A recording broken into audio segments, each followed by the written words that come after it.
দুবাইয়ের বিভিন্ন জায়গায় তারা প্রবাসী ভাইয়েরা আন্দোলন করে। প্রথমে একটি ডিমান্ড অফ জাস্টিস নোটিশ পাঠিয়েছিলাম, তারপরও আমরা ক্ষতিপূরণ পাইনি। ইউএইর, সংযুক্ত আরব আমিরাত, সৌদি আরবের বিভিন্ন জায়গায় তারা সংহতি জানিয়ে একটি আন্দোলন করেন। এই আন্দোলনটি হয় 19শে জুলাইয়ে। এই ফ্যাসিবাদ বিরোধী আন্দোলনে পুলিশ যে নির্বিকারে গুলি করেছে শিশুদের উপরে, আপনারা দেখেছেন, ছাত্রদের উপর দেখেছেন, তার প্রতিবাদ স্বরূপ তারা দুবাইয়ের বিভিন্ন জায়গায় তারা প্রবাসী ভাইয়েরা আন্দোলন করে।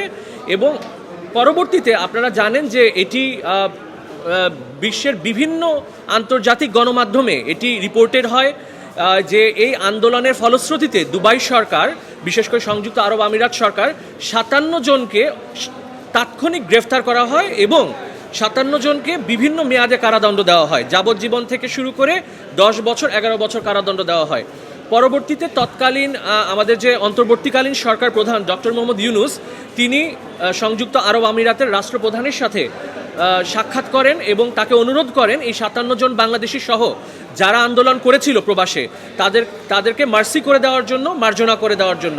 ডক্টর মোহাম্মদ ইউনুসের অনুরোধে সবাইকে মার্জনা করে দেশে ফেরত পাঠানো হয়।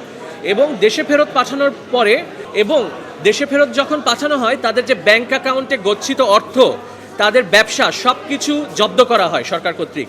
পরবর্তীতে তারা বাংলাদেশ সরকারের সাথে তারা আবেদন করে যে তারা যেহেতু ক্ষতিগ্রস্ত হয়েছে এই আন্দোলনে শরিক হওয়ার জন্য, তাদেরকে পুনর্বাসন এবং ক্ষতিপূরণের জন্য। এর প্রেক্ষিতে আপনার প্রবাসী কল্যাণ মন্ত্রণালয় অধীনে একটি বিশেষ কমিটি করা হয়, যেখানে 4 জন উপদেষ্টা ছিলেন।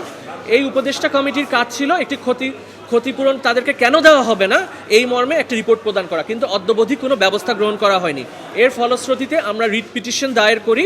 প্রথমে একটি ডিমান্ড অফ জাস্টিস নোটিশ পাঠিয়েছিলাম, তারপরও আমরা ক্ষতিপূরণ পাইনি বলে রিট পিটিশন দায়ের করি। এই রিটে শুনানি শেষে মহামান্য হাইকোর্টের একটি বেঞ্চ রুল দিয়েছে যে জুলাই আগস্ট 2024-এ প্রবাসে বাংলাদেশিরা যারা অংশগ্রহণ করেছিলেন আন্দোলনে এবং যাদেরকে দেশে ফেরত পাঠানো হয়েছে, ক্ষতিগ্রস্ত হয়েছে, তাদেরকে প্রত্যেককে 25 লক্ষ টাকা করে কেন ক্ষতিপূরণ দেওয়া হবে না এই মর্মে রুল দিয়েছেন।